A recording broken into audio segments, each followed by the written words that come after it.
Good morning all of you. आज हम फिर से हाजिर हुए हैं बीए सेकेंड ईयर की ऑनलाइन हिस्ट्री की क्लास को लेकर। आज हम मध्यकालीन भारत का इतिहास, जिसमें कि 1206 से लेकर 1740 तक की घटनाओं का जैसे कि विवरण दिया गया है, इसके अंतर्गत आज का जो हमारा टॉपिक है वो है मुगल साम्राज्य के पतन के कारण। तो आज हम मुगल साम्राज्य के पतन के कारणों के बारे में जानकारी प्राप्त करेंगे। तो जैसे कि मुगल साम्राज्य की स्थापना बाबर ने 1526 ईस्वी में पानीपत के प्रथम युद्ध में की थी। तो बाबर ने पानीपत का जो प्रथम युद्ध है वो दिल्ली के सुल्तान इब्राहिम लोदी के साथ लड़ा गया था। इस युद्ध में बाबर विजयी रहा था और इब्राहिम लोदी लड़ता हुआ पराजित हो गया था और बाबर ने भारत में मुगल वंश की जो स्थापना है उसका जो मार्ग प्रशस्त हो गया था तथा बाबर ने भारत में मुगल वंश की स्थापना की नींव रख दी थी। इसके पश्चात जैसा कि बाबर ने खानवा का युद्ध लड़ा, जो कि 1527 ईस्वी में लड़ा गया था। बाबर ने खानवा के युद्ध में राणा सांगा को पराजित कर दिया था और मेवाड़ पर अपना अधिकार स्थापित कर लिया था तथा मुगल साम्राज्य को मजबूती से स्थापित कर लिया था। इसी प्रकार बाबर ने 1528 को चंदेरी के युद्ध में विजय प्राप्त कर मैदिनी राय को पराजित कर दिया था तथा घाघरा के युद्ध में 1529 में अफगानों को पराजित कर मुगल साम्राज्य की जो नींव थी वो मजबूत कर ली थी। तो इस प्रकार जिस मुगल वंश की स्थापना बाबर ने की थी 1526 ईस्वी में, तो बाबर की मृत्यु 1530 में हो जाती है। बाबर की मृत्यु के पश्चात गद्दी पर हुमायूं बैठता है, जिसकी शासन जो अवधि है वो 1530 से लेकर 56 के मध्य रखी गई है। लेकिन जो हुमायूं है वास्तव में 1530 से लेकर 1540 ईस्वी तक सिंहासन पर बैठता है और 1540 से लेकर 1545 तक शेरशाह सूरी का साम्राज्य रहता है और इसके पश्चात 1545 से लेकर 55 तक जो शासन है वो अफगान शासकों के द्वारा ही किया जाता है, अर्थात शेरशाह सूरी के उत्तराधिकारियों द्वारा शासन का संचालन किया जाता है। इसके पश्चात 1555-56 ईस्वी में मच्छीवाड़ा के युद्ध और सरहिंद के युद्ध में विजय प्राप्त कर हुमायूं सिंहासन सत्ता पर पुनः अपना एकाधिकार कायम करता है। हुमायूं के बाद अकबर मुगल बादशाह बनता है। अकबर के शासन की जो अवधि है वो 1556 से लेकर 1605 ईस्वी के मध्य रखी गई है। देखा जाए तो वास्तव में बाबर ने मुगल वंश की स्थापना की थी, अतः मुगल वंश के संस्थापक के रूप में बाबर को जाना जाता है। लेकिन मुगल वंश का जो वास्तविक संस्थापक था वो अकबर को माना गया है, जिसने कि 1556 से लेकर 1605 ईस्वी तक शासन किया तथा अकबर ने धार्मिक सहिष्णुता की नीति अपनाकर राजपूतों के साथ मित्रतापूर्ण व्यवहार किया और अपनी प्रजा के साथ समानता का व्यवहार किया, अर्थात मुस्लिम और हिंदू प्रजा में अकबर किसी भी तरह का कोई भेदभाव नहीं करता था। योग्यता के आधार पर सरकारी नौकरियां उस समय दी जाती थी। इसके अलावा अकबर ने हिंदू प्रजा को धार्मिक स्वतंत्रता प्रदान कर दी थी तथा राजपूतों को भी योग्यता के आधार पर उच्च पद प्रदान किए थे। मान सिंह, राय सिंह, भगवान दास आदि जो समय राजपूत शासक थे वो अकबर की ही सेवा में नियुक्त थे। अकबर ने राजपूतों के सहयोग से ही अपने मुगल साम्राज्य का काफी विस्तार किया था और उसने उत्तरी और दक्षिण भारत में विजय अभियान शुरू किया, जिसमें वो सफल भी रहा। अकबर के पश्चात जहांगीर मुगल बादशाह बनता है, जिसके शासन की जो अवधि है वो 1605 से लेकर 1627 ईस्वी के मध्य रखी गई है। जहांगीर के समय में और शाहजहां के समय में जो मुगल साम्राज्य था वो चरम सीमा पर पहुंच गया था। इसके पश्चात जहांगीर और शाहजहां के पश्चात जो मुगल बादशाह बनता है वो है औरंगजेब। औरंगजेब एक कट्टर सुन्नी मुसलमान था और इस्लामी शासन के अनुसार शासन कार्य करता था। अतः इसने कुरान के नियमों के अनुसार शासन करना उचित समझा। औरंगजेब ने अपनी हिंदू प्रजा और मुस्लिम प्रजा के साथ भेदभावपूर्ण नीति अपनाई और हिंदुओं के मंदिरों को नष्ट कर मस्जिदों का निर्माण करवाया। हिंदुओं पर जजिया कर लगा दिया गया तथा योग्यता के आधार पर नियुक्ति भी औरंगजेब प्रदान नहीं करता था, अर्थात मुस्लिम व्यक्तियों के लिए सरकारी नौकरियों के द्वार खुले थे। इसके कारण अयोग्य व्यक्ति जो है प्रशासन पर विद्यमान हो गए थे। इसके अलावा औरंगजेब ने राजपूतों के साथ भी अच्छा व्यवहार नहीं किया और मारवाड़ पर विजय प्राप्त करके और राजपूतों के प्रति कठोर धार्मिक नीति अपनाकर उसने अपनी नीति से राजपूतों को नाराज कर लिया था। इसी प्रकार जो औरंगजेब है वो अपनी हिंदू प्रजा के साथ भेदभाव रखता था और उन्हें अनेक कष्ट पहुंचाता था। तो इस प्रकार औरंगजेब की धार्मिक नीति, दक्षिण नीति, सिखों से किया गया दुर्व्यवहार आदि जो कारण थे वो औरंगजेब के मुगल साम्राज्य के पतन के लिए उत्तरदायी ठहराए जाते हैं। इस प्रकार मुगल वंश की स्थापना जो बाबर ने की थी, अकबर इसका वास्तविक संस्थापक माना गया था और जहांगीर व शाहजहां के समय में मुगल साम्राज्य चरम सीमा पर पहुंच चुका था। लेकिन औरंगजेब के काल में जो मुगल साम्राज्य है लड़खड़ाने लग गया था, जिसके लिए औरंगजेब की धार्मिक नीति, राजपूत नीति, दक्षिण नीति, मराठों से दुर्व्यवहार करना, इसके अलावा सिखों से दुर्व्यवहार जो था वो औरंगजेब के अदूरदर्शी कार्य थे, जिसके कारण मुगल साम्राज्य जो था पतन के कगार पर पहुंच गया था। तो आइए अब हम चलते हैं मुगल साम्राज्य के पतन के लिए उत्तरदायी कारक कौन से थे। तो सबसे पहले मुगल साम्राज्य के पतन का जो कारण है वो है औरंगजेब की धार्मिक नीति का पाया जाना। जैसा कि अकबर एक धर्म सहिष्णु सम्राट था, अतः वो अपनी प्रजा के साथ समानता का व्यवहार करते हुए उसने हिंदू प्रजा को धार्मिक स्वतंत्रता प्रदान की थी तथा राजपूतों को उच्च पद प्रदान किए थे, जिसके कारण जो प्रजा थी वो अकबर की सहयोगी बन गई थी। लेकिन औरंगजेब ने अकबर के विपरीत नीतियों का पालन किया और उसने अपनी नीति के चलते राजपूतों को अपना शत्रु बना लिया, क्योंकि औरंगजेब की धार्मिक जो नीति थी वो कट्टरतावाद पर आधारित थी। जो औरंगजेब था कुरान के नियमों के अनुसार शासन का संचालन करना अपना मुख्य कर्तव्य मानता था, क्योंकि जो औरंगजेब था कट्टर सुन्नी मुसलमान था और इस्लामी राज्य की स्थापना करना ये अपना मुख्य धर्म समझता था। अतः उसने हिंदू प्रजा के प्रति असहिष्णुता अर्थात धर्मांतता की नीति अपनाई और उसने धर्मांतता की नीति अपनाते हुए अनेक हिंदू मंदिरों को नष्ट कर दिया और उसकी जगह पर मस्जिदों का निर्माण करवाया गया। इसके अलावा जो औरंगजेब था बलपूर्वक हिंदुओं से धर्म परिवर्तन करवाता था और लालच देकर उन्हें इस्लाम धर्म कबूल करने के प्रयास करता था।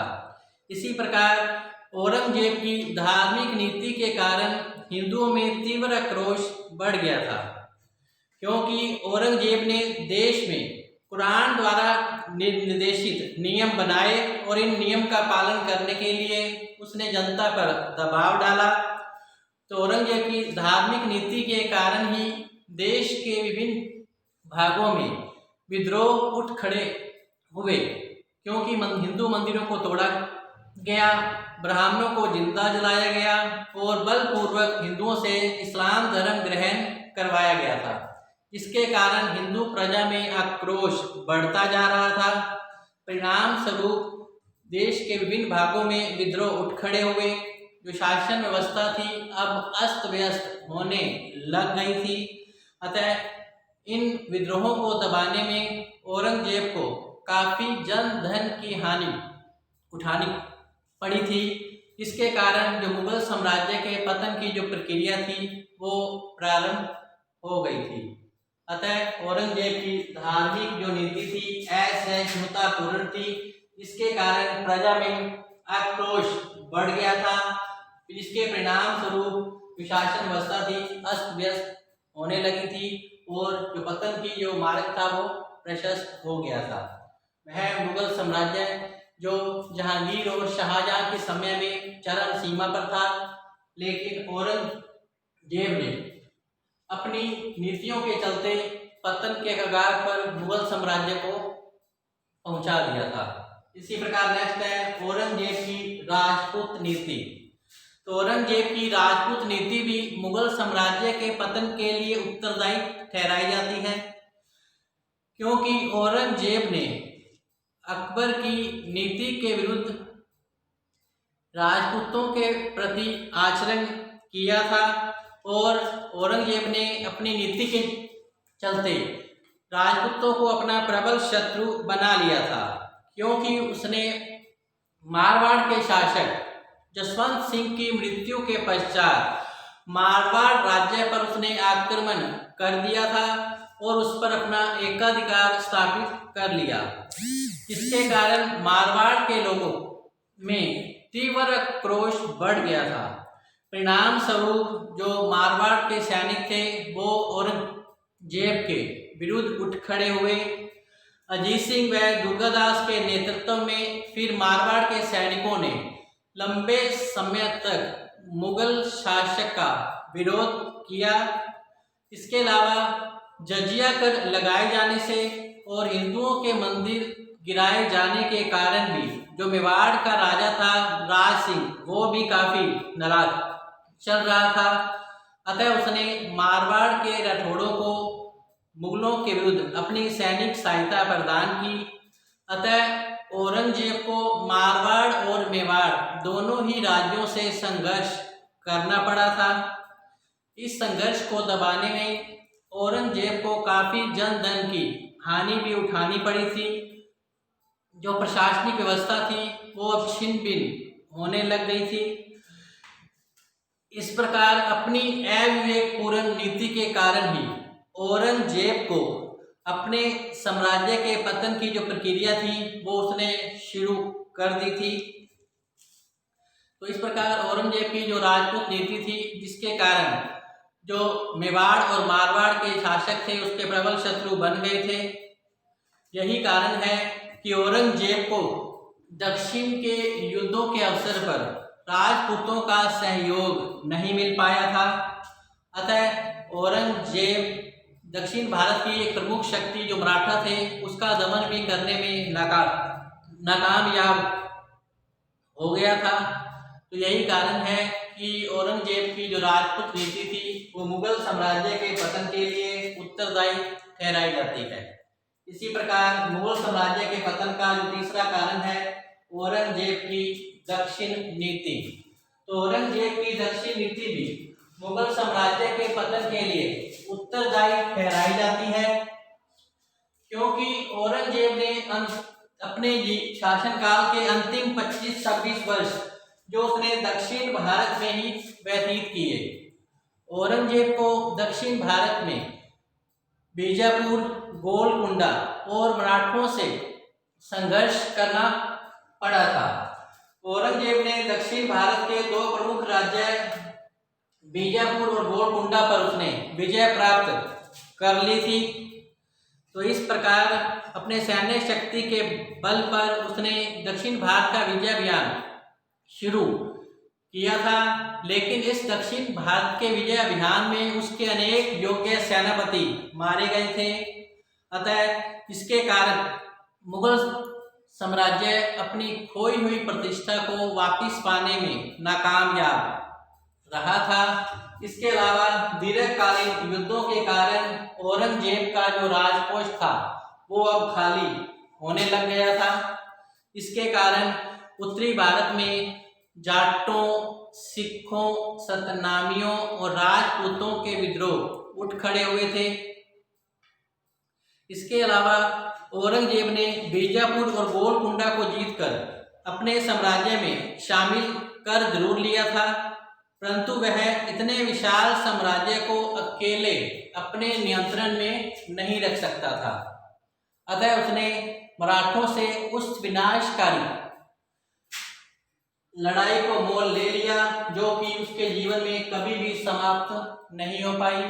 अतः दक्षिण नीति जो औरंगजेब की थी, जो अपने शासन काल के अंतिम 25 से 26 वर्ष दक्षिण भारत में ही उसने युद्धों में व्यतीत किए, इसके कारण उसकी प्रशासनिक व्यवस्था छिन्न भिन्न हो गई थी और मराठों से संघर्ष शुरू हो गया था, जो कि उसके साम्राज्य के पतन का कारण बना। नेक्स्ट है मराठों से दुर्व्यवहार। इसी प्रकार औरंगजेब ने मराठों के साथ भी दुर्व्यवहार किया था। औरंगजेब ने मराठों के साथ अपमानजनक नीति अपनाई थी, जिससे जो मराठे थे मुगलों के विरुद्ध उठ खड़े हुए, क्योंकि जब शिवाजी 1666 में औरंगजेब के दरबार में उपस्थित हुए तो औरंगजेब ने शिवाजी का शाही सम्मान नहीं किया, बल्कि उनका अपमान करते हुए उन्होंने शिवाजी को बंदी बना लिया था। शिवाजी जो कि मराठा राज्य के वास्तविक संस्थापक भी कहे जाते हैं, तो इस प्रकार शिवाजी के अपमानजनक व्यवहार से मराठा सैनिकों में आक्रोश बढ़ गया। तो शिवाजी किसी प्रकार से जान बचाकर भाग निकले कैद से और अपनी राजधानी रायगढ़ पहुंचे और सैन्य शक्ति को संगठित कर उन्होंने मुगल साम्राज्य पर धावे बोलने शुरू कर दिए थे। औरंगजेब ने खुद इस बात को स्वीकार किया था कि मेरी सेना लगातार 19 वर्षों से शिवाजी के विरुद्ध युद्ध लड़ रही है, लेकिन उसकी शक्ति का विनाश होने की बजाय उसकी शक्ति का प्रसार ही होता चला जा रहा है। तो शिवाजी के पश्चात मराठों का जो नेतृत्व है सैनिकों का, वो संभाजी राजा राम ताराबाई ने किया और औरंगजेब की मृत्यु पर्यंत इनका संघर्ष चलता रहा और औरंगजेब मराठों को पराजित नहीं कर पाया। इस प्रकार मराठों के संघर्ष में औरंगजेब को जन धन की हानि उठानी पड़ी थी। इस प्रकार औरंगजेब को मराठों से लंबे समय तक संघर्ष करना पड़ा, जो कि उसकी मृत्यु पर्यंत चलता रहा। लेकिन जो औरंगजेब था वो मराठा शक्ति का दमन करने में कामयाब नहीं हो पाया, जिससे मुगल साम्राज्य की प्रतिष्ठा को प्रबल आघात पहुंचा तथा मुगल साम्राज्य के पतन की जो प्रक्रिया थी वो प्रारंभ हो चुकी थी।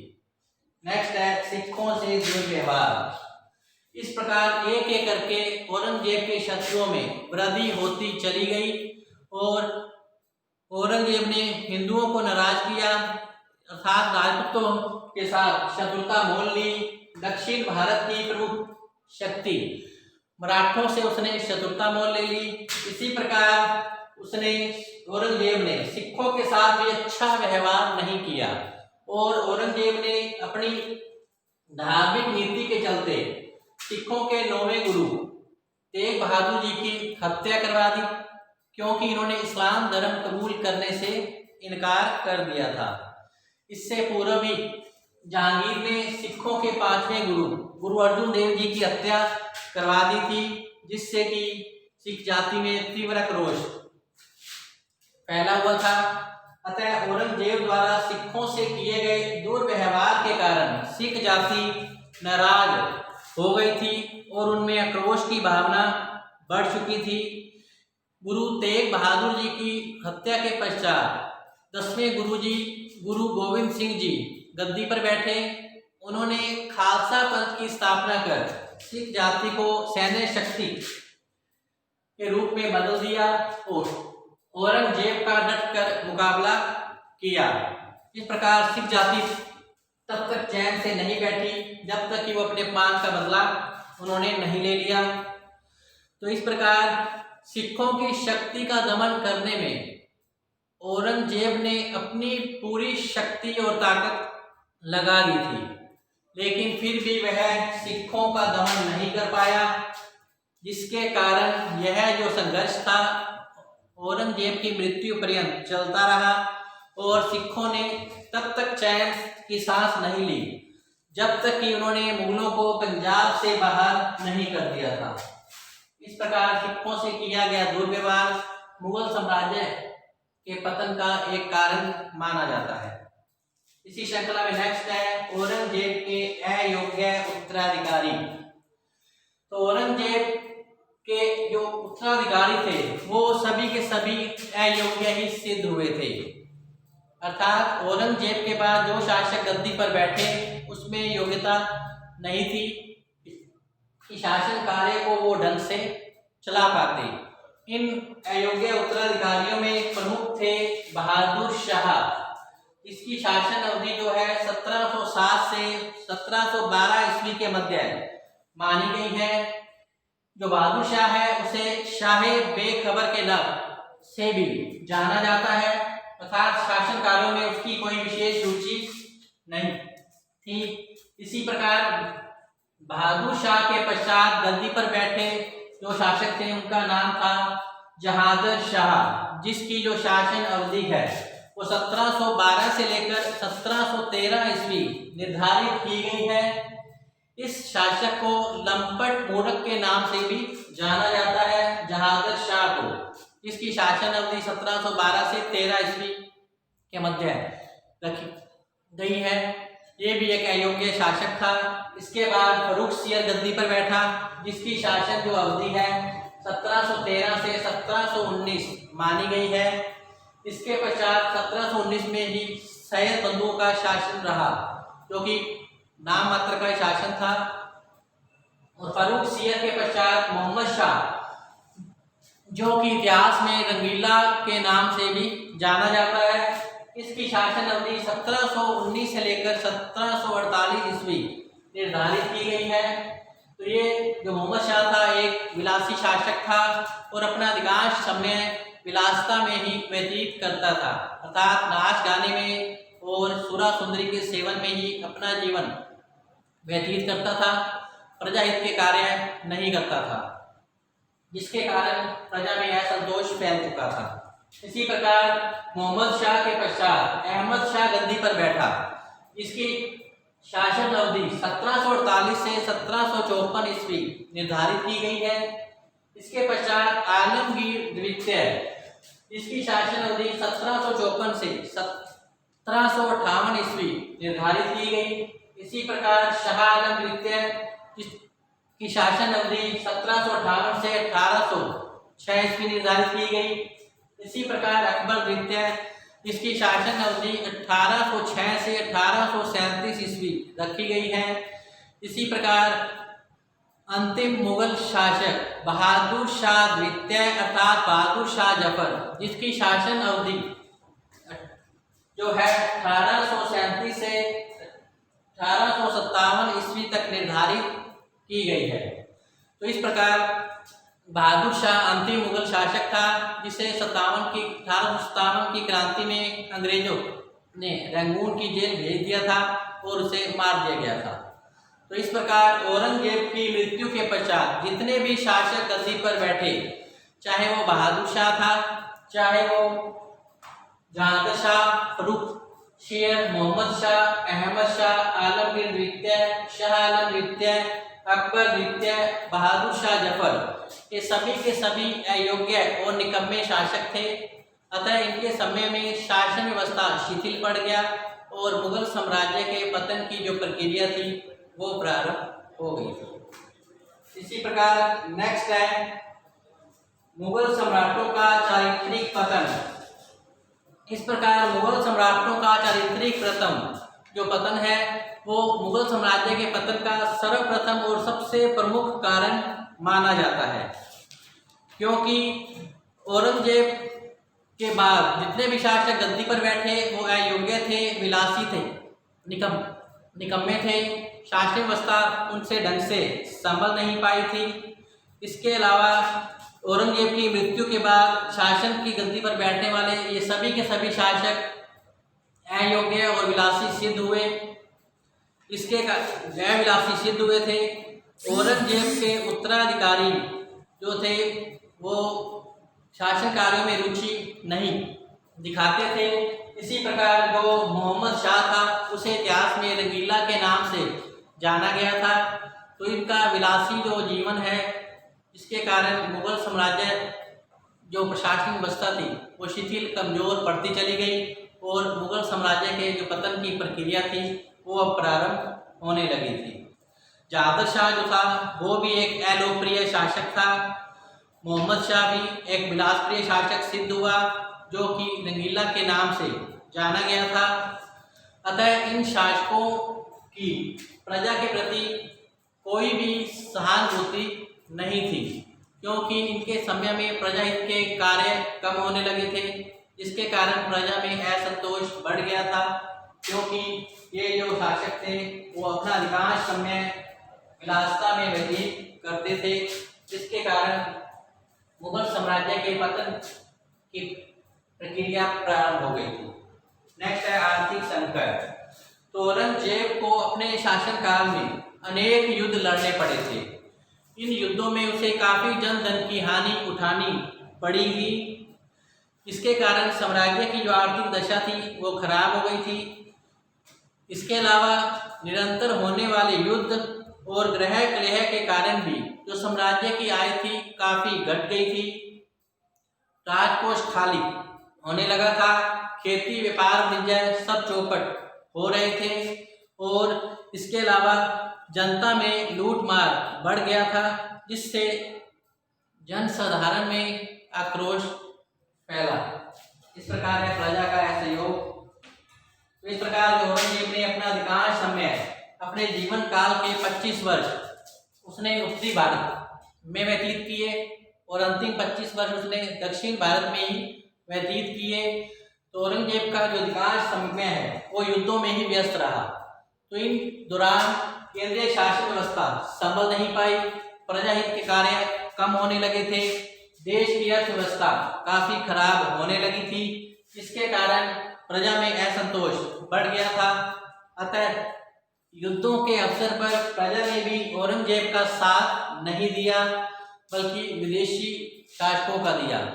तो परिणाम स्वरूप प्रजा का सहयोग नहीं मिलने के कारण ही औरंगजेब को काफी कठिनाइयों का सामना करना पड़ा था और मुगल साम्राज्य के जो पतन की प्रक्रिया है वो प्रारंभ हो गई थी। नेक्स्ट है उत्तराधिकारी नियम का अभाव। उत्तराधिकारी नियम के अभाव के कारण भी मुगल साम्राज्य के पतन की प्रक्रिया प्रारंभ हुई थी, क्योंकि जो मुगल शासक थे गद्दी प्राप्त करने के लिए षड्यंत्रों का सहारा लेते थे। औरंगजेब ने उत्तराधिकार युद्ध में अपने भाइयों का वध करके शासन गद्दी प्राप्त की थी। इसी प्रकार जहांगीर ने भी अपने पिता अकबर का विद्रोह किया था और इस प्रकार उत्तराधिकार नियम का कोई निश्चित आधार नहीं था, अर्थात पिता की मृत्यु के पश्चात बड़ा पुत्र ही गद्दी पर बैठेगा। तो उत्तराधिकार नियम के अभाव के कारण जो शासक या जो व्यक्ति योग्य होता था वो छल बल कपट से और युद्ध के द्वारा जो गद्दी प्राप्त करने का प्रयास करता था, जिसके कारण उत्तराधिकार नियम के अभाव के कारण साम्राज्य में अव्यवस्था फैल गई, जिसके कारण ग्रह कलह शुरू हुए और साम्राज्य के पतन की जो प्रक्रिया थी वो प्रारंभ हुई। इसी प्रकार अंतिम जो कारण है मुगल साम्राज्य के पतन का वो है विदेशी आक्रमण। तो इस प्रकार उपयुक्त कारणों के अतिरिक्त जो विदेशी आक्रमण है वो भी मुगल साम्राज्य के पतन के लिए उत्तरदायी ठहराए जाते हैं। जैसा कि 1739 में नादिर शाह ने आक्रमण किया और यहाँ से कोहिनूर हीरा लेकर चले गए। इसी प्रकार 1761 में अहमद शाह अब्दाली ने भारत पर आक्रमण किया और दिल्ली पंजाब के क्षेत्रों में अधिकार कर लूटमार करके यहाँ से ये भी चले गए। तो इस प्रकार विदेशी आक्रमण ने मुगल साम्राज्य का जो खोखलापन था वो प्रकट कर दिया था, क्योंकि उस समय के जो शासक थे अयोग्य थे, दुर्बल थे, कमजोर थे। अतः विदेशी आक्रमणकारी ने मुगल साम्राज्य पर आक्रमण कर दहावे बोले और लूटमार करनी शुरू कर दी, जिसके कारण प्रजा में असंतोष बढ़ गया और मुगल साम्राज्य जो था पतन के कगार पर पहुंच गया था। तो इस प्रकार मुगल साम्राज्य के पतन के लिए निम्नलिखित कारक जो हैं उत्तरदायी ठहराए जाते हैं, लेकिन विशेष रूप से मुगल साम्राज्य के पतन के लिए औरंगजेब को ही उत्तरदायी ठहराया गया है, जिसके कारण ये था कि औरंगजेब की धार्मिक नीति, राजपूत नीति, दक्षिण नीति, मराठों से किया गया दुर्व्यवहार औरंगजेब के द्वारा, इसी प्रकार सिखों से किया गया दुर्व्यवहार औरंगजेब के द्वारा, कुछ ऐसे कारण थे जिसके लिए औरंगजेब को मुगल साम्राज्य के पतन के लिए उत्तरदायी ठहराया जाता है। लेकिन केवल औरंगजेब ही इस मुगल साम्राज्य के लिए पतन के लिए उत्तरदायी नहीं था, बल्कि उसके अयोग्य उत्तराधिकारी भी इस पतन के लिए जिम्मेदार थे, क्योंकि अयोग्य उत्तराधिकारियों के कारण ही जो प्रशासनिक व्यवस्था है वो उन शासकों से ढंग से समझ नहीं पाई, जिसके कारण विदेशी आक्रमण आरंभ हो गए और जो मुगल साम्राज्य है उसका पतन हो गया था। तो इस प्रकार आज का जो टॉपिक है मुगल साम्राज्य का पतन का जो कारण है वो यही समाप्त होता है। कल हम फिर से एक नए टॉपिक के साथ हाजिर होंगे। तब तक आप घर पर रहें, सुरक्षित रहें, पढ़ते रहें। धन्यवाद।